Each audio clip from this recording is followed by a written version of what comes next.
May I come in, please?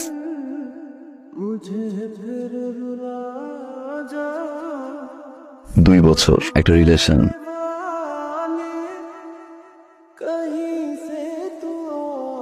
ধ্বংস করে ছেড়ে দিছে। কি দোষ ছিল সেদিন আমার?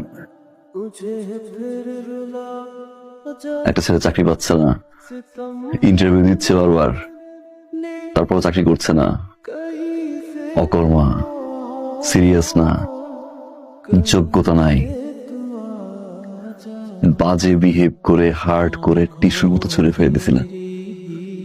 আজ 2 বছর পর তুমি আমার অফিসে চাকরির জন্য, আমার সাইনের উপর ডিপেন্ড করছে তোমার চাকরি হবে কি হবে না। এই অফিসে তোমার চাকরি কোনদিন না। ও ইয়েস ইয়েস ইয়েস ইয়েস, একটা একটা একটা একটা পোস্ট খালি আছে, ওই যে ক্লিনার একটা পোস্ট খালি, 8,000 টাকা স্যালারি, 2টা বোনাসই দেয়। আর এছাড়া ট্রাস্ট মি, অফিসের সবাই কম বেশি একটু একটু টিপস দেয়, মানে এক্সট্রা ইনকাম বলতে পারো, এটা করতে পারো।